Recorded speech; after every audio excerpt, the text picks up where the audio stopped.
We're back with race 2 of the Clipsal 500. Now this is Garth Tander's crew working to get him back on track while the field is under a safety car.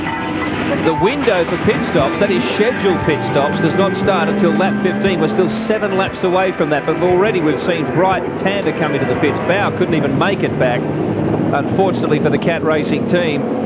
The leader still Craig Lowndes. Of course, that hard-fought margin that he had gained after a couple of laps is now reduced to just a car length, theoretically, when they get going again under the safety car. Grant Denyer.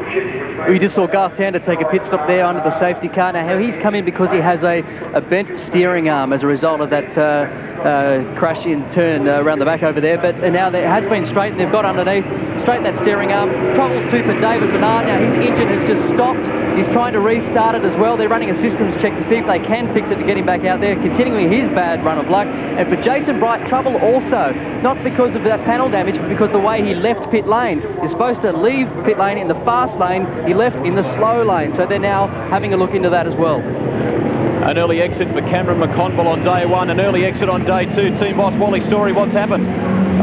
We don't know for sure, Greg.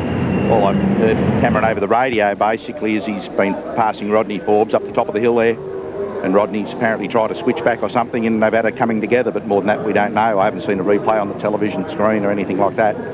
Seems like a lot of damage to the front end. That's put you out. Oh yes, I'd say we'd definitely be out. According to Cameron, we're definitely out. I'd say she's got no steering, she's not answering the helm very well. Well, Trev's still there, mate. Best of luck with him.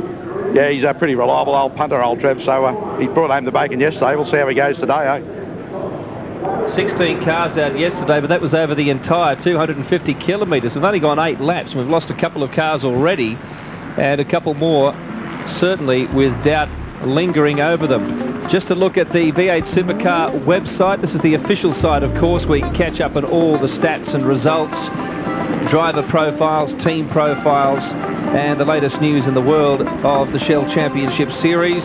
DreamDrive.com. I beg your pardon, it's DreamDrive.tv. We're so familiar with saying .com after everything these days. But anyway, there it is. The official competition starts round 3 at Eastern Creek, but you can sign up right now, spend millions of dollars, fictitious dollars that is, and have your own fantasy motorsport team. Wally speak is unique, isn't it? Not answering to the helm very well. That'd be an understatement. Well, this is Mark Scaife. He was initially looking quick and then just all of a sudden got shuffled down the order to 4th, and I suspect Mark's quite comfortable, and he said earlier at the start of the race, prior to the start of the race, just don't want to hurt the car. I want to make sure I'm there. I want to buy a ticket for the last 25 laps. Well, exactly. I mean, you saw that thing that Steve Ellery calls. I mean, it would have been so easy to have been an innocent party involved in that, wouldn't it? Well, he said he was looking for he wanted to change the setup, because yesterday he found that his sole concentration on setup was to save those rear tyres. So he set the car up quite soft in the rear, and that made it a little bit understeer. He didn't have good race speed. So this day he's gone out with a slightly different setup. He's slightly stiffened the front end up a little bit, but he's still conscious of making those rear tyre lives. So I'm sure he was just taking it easy, letting those hot heads get past him and let the race settle into some sort of a rhythm. And just to recap this situation, the cars that have been hurt in that incident were Ellery, Tander, Bright, Larkham, all contenders, and Bow is out. Not a good situation. Craig Lowndes leads under the safety car at the moment. We're back with the Clipsal 500 in just a moment.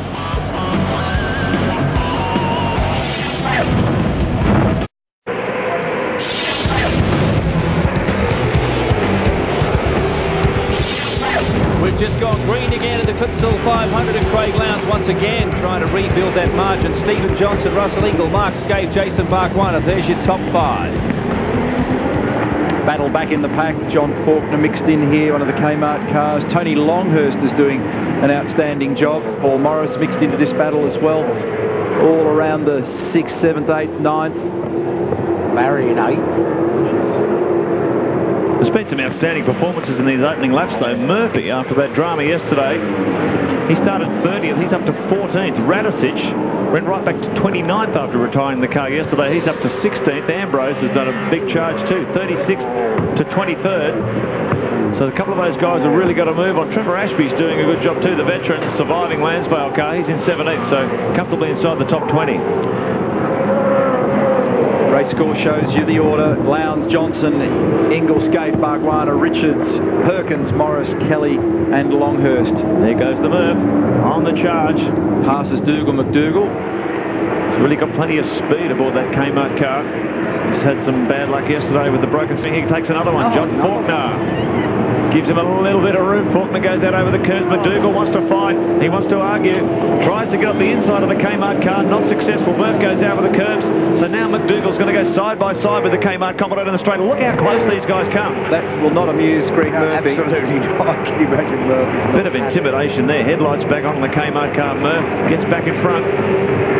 So he's got a lot of work to do, picking his way through the field. Todd Kelly down the inside of Paul Morris successfully. Gee, he's been on a charge too, hasn't he, Murphy? He's up to 11th now. He's just knocking on the door of the top 10. Well, Brad Jones trying to make ground on Anthony Tratt, and they all made contact. I don't think it was serious, though. Order at the moment, first time around Lowndes. Just opened up a 1 second gap over Stephen Johnson. Russell Ingall in third. Mark Scape in fourth. Jason Bargwanna in fifth. Stephen Richards in sixth. Larry Perkins seventh. Paul Morris eighth. Todd Kelly ninth. We're looking rearward from Greg Murphy's car. So Murphy really on a charge. Comes across the start-finish line. This time around he's going to be looking in a much better position. Tony Longhurst is next victim up ahead in the Rod Nash Commodore. Lowndes has just recorded the fastest lap of the race so far, a 1:26.47. Closest to that is in fact Stephen Johnson, who's second on the road with a 1:26.8. So he pulled 0.4 of a second on him in that lap. That pace, if my memory serves me correctly, is a little quicker earlier today than it was yesterday.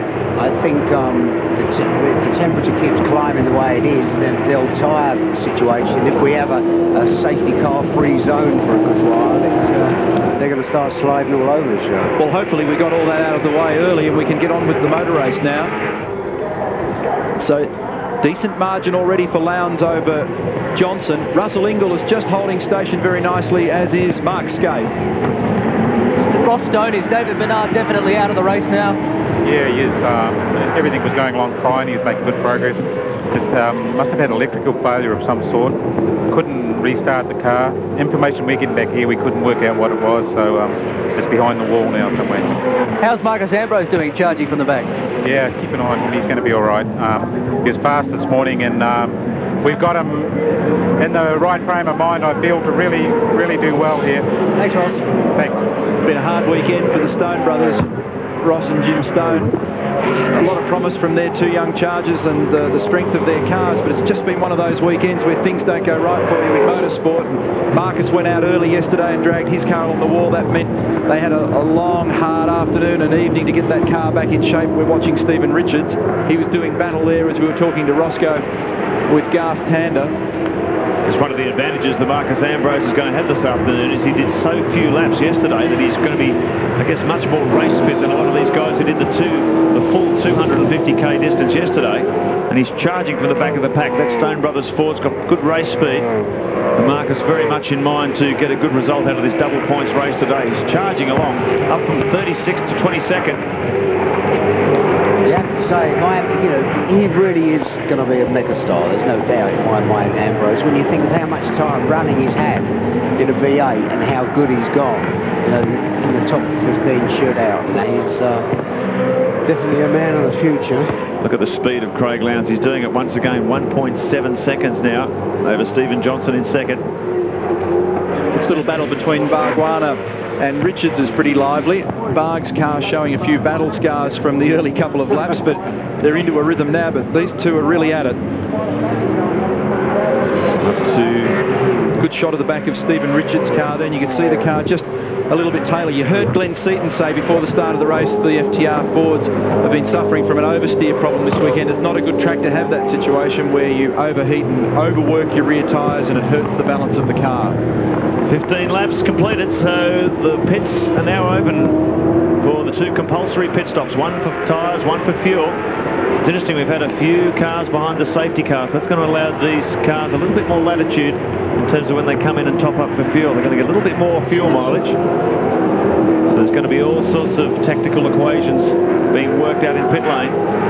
Interesting to see who's the first of the major runners to peel off. Lowndes, 1.8 seconds, so the gap stabilised between himself and Stephen Johnson. Russell Ingall and Mark Scape just sitting in behind the Shell Ford. Jason Bargwanna, Stephen Richards. They'll start to settle down now into a consistent pace. And there's Mark Scape in fourth, looking comfortable. Jason Bargwanna, driver profile.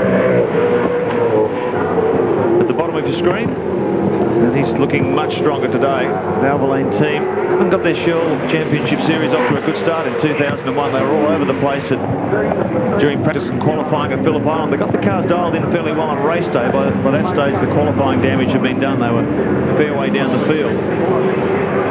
So now they're working their way back up on the race trim. But Garth Tander hasn't got off to a good start. Problems here for Brad Jones. Some sort of collapse of the rear suspension on the car. It might be a repeat of what we saw with Paul Radisic's car yesterday.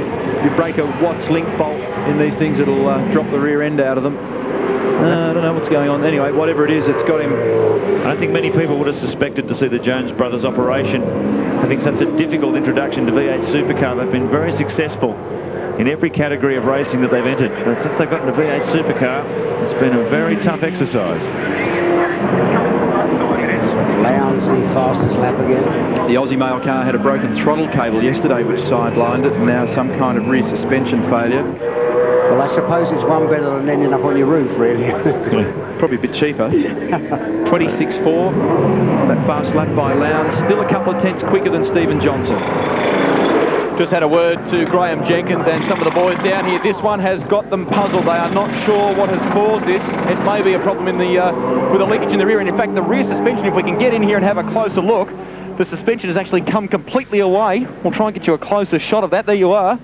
And that's what's caused the Aussie male Ford to limp around this circuit here in Adelaide.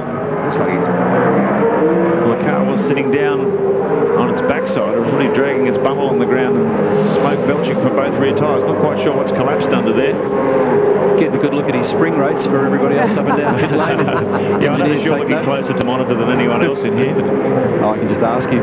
2.3 seconds now. The gaps for Lowndes continuing to grind them into submission in these opening laps. Pumped it out by half a second. So Stephen Johnson in the Shell Helix Ford put in such a brilliant drive yesterday to get himself that far up the grid. Junior's looking for big points today. He wants to be in this championship battle right through 2001. This is a great place to open your account.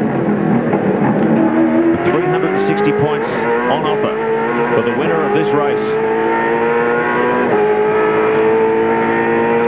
The thing about this race is that you've got to be there at the end to get the yield. Even if you're having a day where you're not ultimately competitive, you just have to make sure you're there. Paul Radisic, meanwhile, the Rat, we saw him in all sorts of trouble yesterday. He's up into the top 10. Can you believe it? He started from 29th on the grid.